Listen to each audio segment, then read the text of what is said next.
지난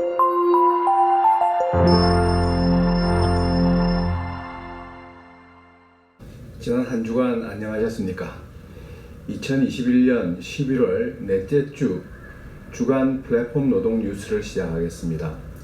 오늘은 위드 코로나 시대의 플랫폼 노동의 미래에 대한 특집을 마련했습니다.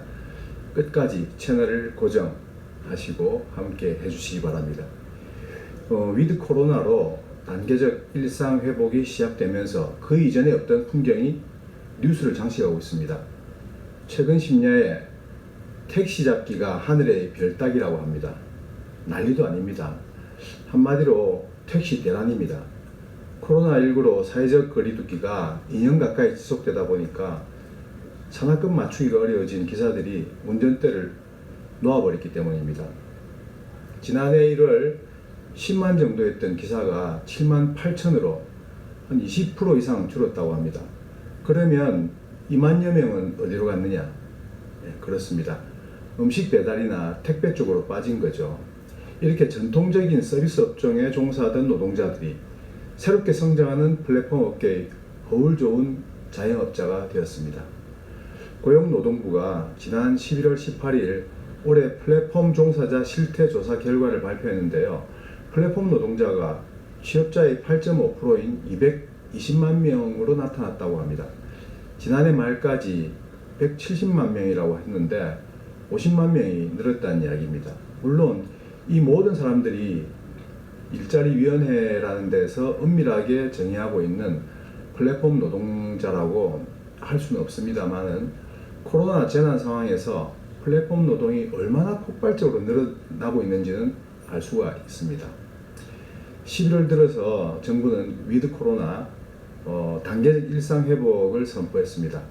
그런데 과연 이렇게 날이 갈수록 늘어나고 있는 플랫폼 노동자에게 단계적 일상 회복은 무엇일까요? 위드 코로나는 인권이 중심이 되어야 한다. 인권단체 25개가 모인 인권 네트워크라는 데서 한 이야기입니다. 그리고 또 이렇게 이야기했습니다. 정부는 경제 활성화와 고용과 성장을 위해서 위드 코로나로 전환이 필요하다고 한다. 그렇지만 코로나19가 우리 사회에 던져준 수많은 질문들이 그저 경제 문제로만 귀결되지는 않는다. 누구와 함께 어떻게 회복할 것인가? 그 과정은 어떠해야 하는가에 대한 전략과 방향을 명확히 제시하지 않은 채 일상으로의 회복만 거듭 되풀이한다면 또 다른 위기와 재난을 반복하게 될 뿐이다. 그렇습니다. 경제 성장률이나 고용 지표만 보면 사람이 사는 모습을 볼 수는 없습니다. 우리 부산 이동 플랫폼 노동자 지원센터가 위드 코로나 시대 플랫폼 노동의 미래라는 좌담회를 기획한 취지도 이것과 다르지 않습니다. 그럼 이제부터 플랫폼 노동자들은 코로나19를 어떻게 겪었는지 이야기를 들어보시겠습니다. 한겨레 신문에 작년에 발표가 됐습니다. 그 설문조사를 통해서요. 작년에 발표된 내용을 보면 1250명 대상으로 방과후 강사들 원래 평균 216만에서 지난 한 해 수업이 없으면서 방과후 강사는 제로인데 실제로 수업을 안 하면 그냥 평균적으로 13만 원 나왔습니다. 그래서 대부분의 방과후 강사들은 방과후 학교 수업을 통해서가 아니라 알바나 혹은 우리가 요청을 해서 학교 방역 뭐 이런 걸로 인해서 그냥 생활을 했죠. 알바나 방역? 예, 주로 저희들이 방과후 강사들이 할 수 있는 일이 뭐 일반 식당에 가서 뭐 알바도 하고 하셨지만은 저희들이 이제 노조에서 교육부, 교육청, 뭐 행안부 이렇게 쫓다니는 방과후 강사들이 어쨌든 위드 코로나 시기에 학교를 그만두지 않고 이직을 하지 않고 계속 있기 위해서 뭔가 일자리가 있어야 된다 이래가지고 요청을 했습니다. 그래서 그게 대표적인 게 이제 학교 방역이었습니다. 방역도 저도 4개월 동안 그 행안부에 단독을 했었습니다. 학교 방역을. 수업을 하는데 이제 코로나에 대한 그 집합 금지나 뭐 확진자가 나오는 동선이나 이런 것에 대해서 수업이 중간중간 이제 학교가 방과학교를 열어도 학생이 하나 확진자가 있으면 그 경로 이제 쉽게 말하면 우리가 다 지급받아가지고 방과후는 그때그때 다 수업을 못하죠. 그래서 방과후 강사들이 지금 수업을 열어도 힘든 이유가 확진자가 생기면 방과후는 거의 다 문을 닫아보기 때문에 방과후는 그에 따른 그 수입이 없어요. 그러니까 전부 다 환불 처리되기 때문에 방과후는 통제가 되면서 수입도 완전히 줄죠. 그래서 지금 회복이 안 되고 있습니다. 실제로. 그 저희들은 그 제일 그 공정한 배차가 1대1 근거리 배차라고 보고 있거든요. 제일 가까이 있는 기사들한테 배차를 하고 만약에 배차를 거부하면은 그 다음 이렇게 넘어가는 게 원칙이고 제일 공정하다고 보고 있는데 근데 지금 카카오는 어떻게 하고 있나 하면은 다중 배차를 하고 있습니다. 그게 무슨 얘기가 하면은 콜 한 개가 발생을 하면은 여러 명한테 동시에 배차를 합니다. 그러면은 모든 기사들은 스마트폰에 집중을 하고 있습니다. 할 수밖에 없고요. 그러니까 우리가 여러 가지 몇 개 표를 하고 있으니까 다른 펄에는 집중할 시간이 없습니다. 그러니까 자기 펄만 찍으라는 얘기죠. 그러니까 1대1로 들어가면 선택의 여지가 있는데 다중 배차를 하니까 빨리 찍기 위해서 모두가 집중을 하고 있고 이런 식으로 뭐 자기네들은 알고리즘이라 하지만은 저희들이 볼 때는 이것 또한 통제 수단으로 지금 보고 있고요. 그 다음에 뭐 아시겠지만 모든 그 프로그램사들이 자기 회사 콜을 많이 타면은 계속 콜이 들어옵니다. 그날 콜을 못 탔다든지 뭐 한 콜, 두 콜 이래 탔는 기사한테는 거의 콜이 가까이 있어도 바로 옆에 있어도 배차가 되지 않습니다. 이것 또한 뭐 코로나를 거치면서 더 심해진 것 같고요. 왜냐하면은 어쨌거나 코로나 시대에 업체들도 콜 수는 많이 줄었을 거란 말입니다. 그러니까 자기 콜을 더 많이 배차를 하기 위해서 사용하는 어떤 통제 수단이라고 보고 있고 코로나 시대에 엄청 더 도가 지나쳤다 예전보다 뭐 이렇게 느끼고 있습니다. 대리기사분께서 말씀하실 때는 이제 뭐 이렇게 자동으로 나한테 먼저 들어오는 것이 좋다 이렇게 말씀하시는데 오히려 저희 라이더들은 반대예요. 차라리 그냥 공명이 뜨고 그래서 먼저 직봉하는 사람이 가는 거. 이게 더 수입에 영향이 미쳐지고요. 마찬가지로 거꾸로 이제 저한테만 우선적으로 1대1로 먼저 들어온 콜을 이제 그거는 똑같아요. 거절을 할 수가 있거든요. 거절을 많이 하면 많이 할수록 콜이 많이 안 들어옵니다. 네, 그거는 비슷한데 이제 방식은 오히려 이제 라이더들을 좀 다중한테 한 번에 팍 주는 콜. 저희들이 이제 경력자 입장에서 봤을 때는 일반 배차가 훨씬 좋습니다. 왜 그러냐면은 조건을 따집니다. 쉽게 말해서 지금 현재 저희들은 직선거리를 따지거든요. 쉽게 말해서 서면 노타리에서 예를 들어서 실전까지 약 2km가 됩니다. 네. 이거는 도로 따라서 쭉 가보면 돼요. 어떤 거는 산을 넘고 뭐 골목 이래 가도 1.5km. 그럼 어떤 걸 잡겠습니까, 저희들은? 당연히 실전을 잡겠죠. 그러면 저희들 교육자 입장에서는 그게 훨씬 유리하다, 그죠? 올라가고 그렇죠. 근데 이제 AI 배차하고 1대1로 먼저 선택권을 주는 배차가 들어갔을 때, 그럼 1.5km 골목골목 가는 이런 배차를 들어오게 될 경우는 아무래도 피크 시간대는 거부를 하게 되겠죠. 피크 때는 그거. 네, 맞죠. 예, 안 가게 되죠. 교부가 그때 쌓이면 이제 네, 불지시가 안 들어옵니다. 네, 많이 안 줍니다. 네, 네. 예, 재난은 결코 평등하지 않습니다. 가난한 사람들에게 더 가혹합니다. 코로나19 재난은 우리 사회의 가장 취약한 부분을 드러냈습니다. 플랫폼 기업은 오히려 유례없는 호황을 누리는데 대리기사, 배달 노동자, 가사 돌봄 서비스 노동자, 방과 후 교사 등등 이동 플랫폼 노동자들은 온몸으로 재난을 겪었습니다. 인권단체들이 단계적 일상 회복을 인권의 관점에서 봐야 한다고 말했는데 당연히 플랫폼 노동자들의 인권도 포함해야 합니다. 허울 좋은 개인사업자로 분류해놓고 노동인권 보호의 사각지대로 방치해두고 있을 수는 없다는 이야기입니다. 지난달 프레시안에서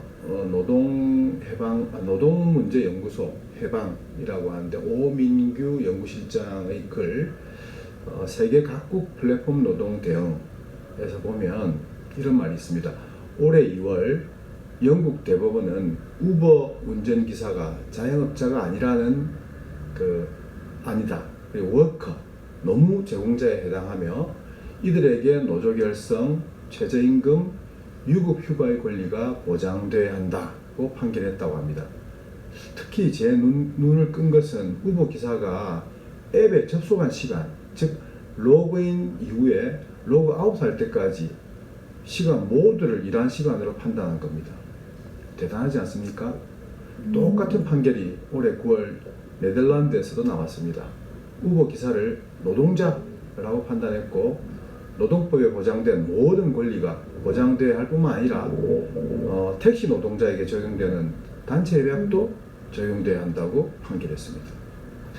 스페인 정부는 올 5월에 라이더법이라는 걸 제정했는데요. 이 법안도 우리 눈길을 끄는 조항이 많습니다. 특히 이 알고리즘에 대한 노동자의 접근권을 보장한 것이 굉장히 좀 눈길을 끌던데요.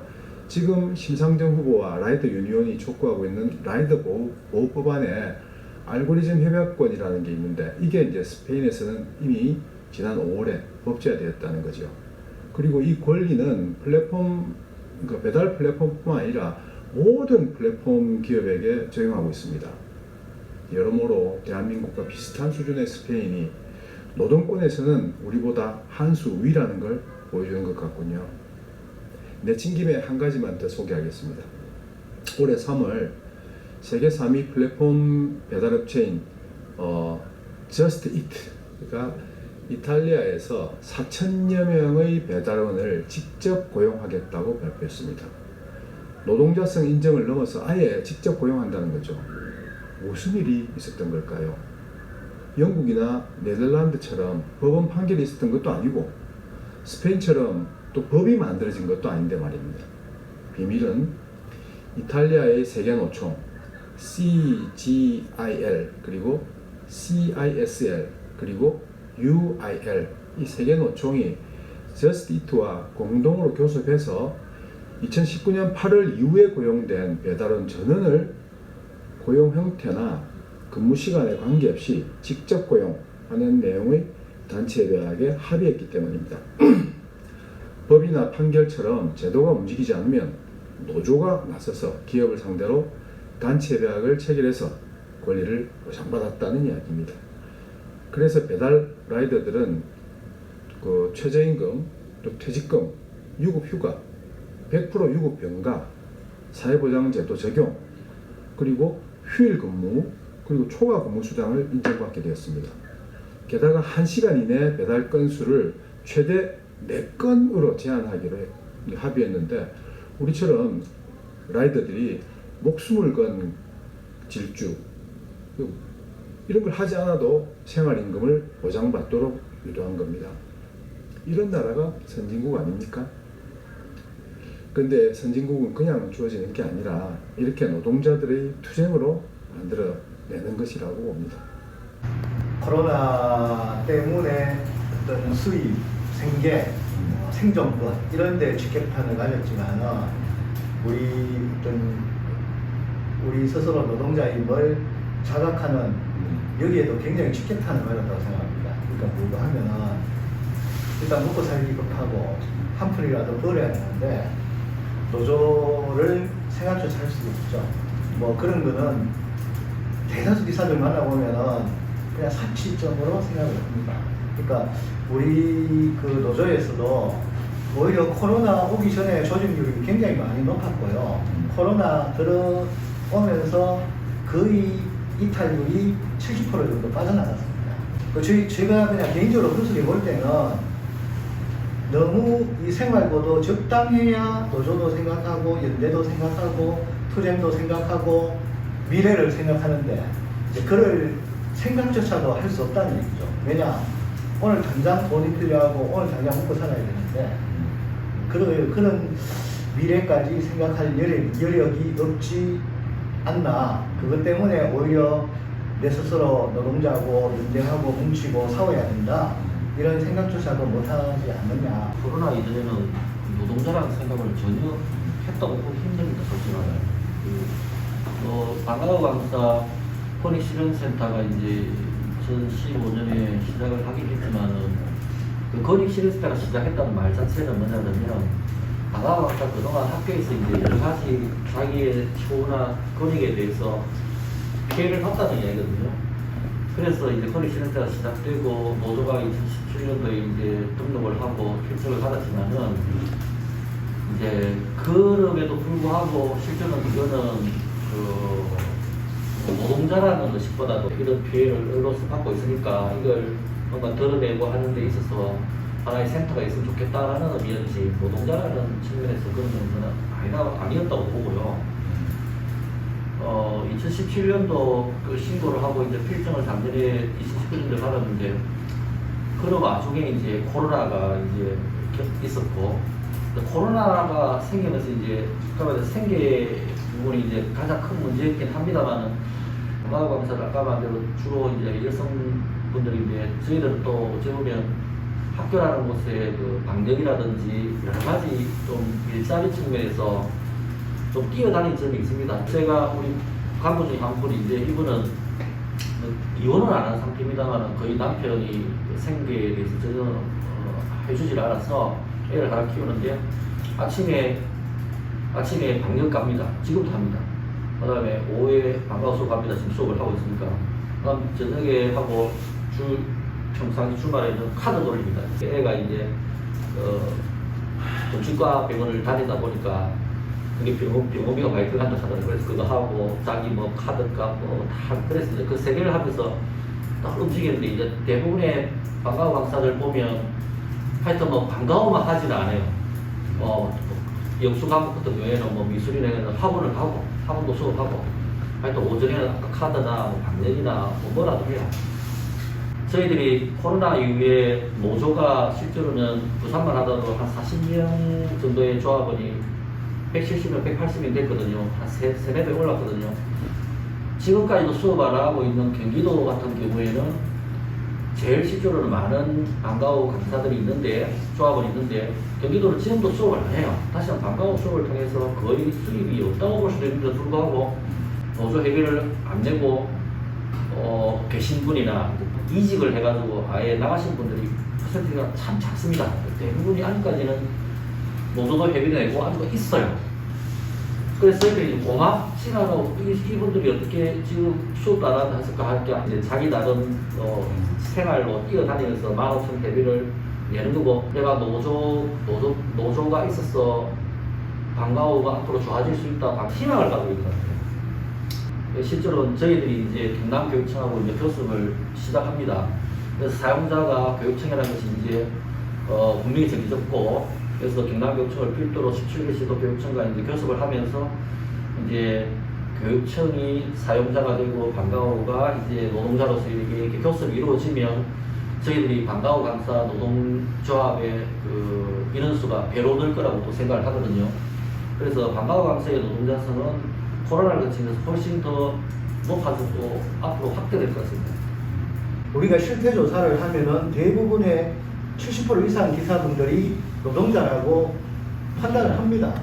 하는데 문제는 법적으로 그거를 객관적으로 인정을 안 해주는 거죠. 우리 요 앞전 위원장님이 그것도 현실이죠. 2019년도에 국회 앞에서 택배 노조하고 같이 노조 필정을 달라 단식 들어갔습니다. 우리 위원장 19일 단식을 했는데 병원 실려가시고 결국 노조 필정을 못 받았습니다. 그 후 다시 이제 신청을 해갖고 470일 만에 노조 필정을 받았었고요. 그 다음에 또 그 전속성 그 문제 때문에 지금 위원장님이 서울시방노동청 앞에 87일을 천막 농성을 하셨고 30일 넘게 단식 농성을 하셨어요. 그래갖고 겨우 이제 고용보험 그 다음에 뭐 기타 등등 현안 문제가 해결이 됐는데 얼마 전에도 저 울산지구에서 그 공정위에서 발효한 특보 지침으로 공정위에 제소를 했습니다. 그 제가 카톡으로 결정문을 보내드렸는데요. 보시면은 당신들은 상시적으로 업무 지시를 받지 않기 때문에 특수고용 노동자에 해당이 안 된다. 자기네들이 만들어 놓고 누구가 특수고용 노동자고 요런 어떤 그 문제가 발생을 하면은 제소를 할 수 있다라고 해놓고도 그렇게 지금 결정문이 나왔거든요. 그러니까 이게 그 객관적으로 저희들이 이 노동자성을 제대로 부여받지 못하고 인정받지 못하고 있다. 그게 제일 지금 저희들 앞에 주어진 큰 과제고, 이것 때문에 뭐 노조가 앞으로 조직력이 조직력이 상당히 걸림돌이 되지 않을까, 저는 이렇게 판단하고 있습니다. 다시 우리 얘기로 돌아오겠습니다. 지난 11월 16일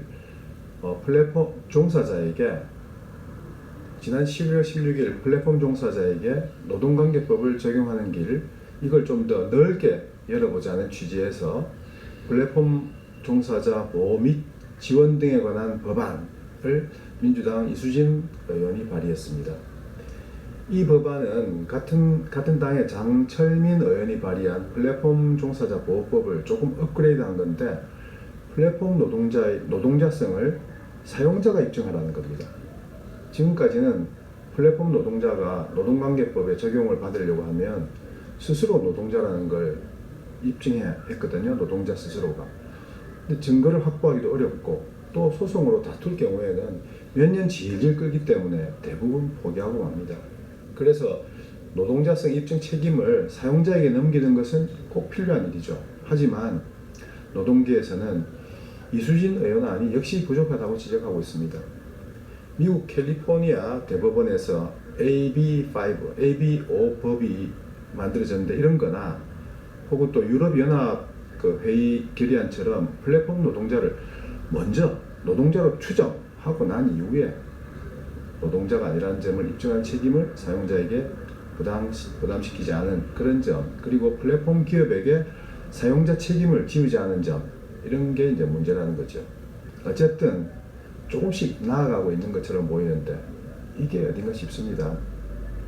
우리나라는 올해 유엔으로부터 공식적인 선진국으로 인정을 받았죠. 그러나 정의당 심상정 대선 후보가 말한 것처럼 외형적인 규모만이 아니라 국민의 삶이 선진국인 나라가 되어야 제대로 된 선진국이라고 할 수 있지 않을까요? 선진국이라고 해서 아무런 문제가 없는 나라는 아닐 겁니다. 그러나 분명한 것은 어떤 문제가 있을 때 이 문제를 해결할 수 있는 역량을 갖춘 나라가 선진국이라는 사실입니다. 여러분은 어떻게 생각하십니까? 이번 주 플랫폼 노동 뉴스 토파보기 여기까지입니다. 그럼 다음 이 시간까지 안녕히 계십시오.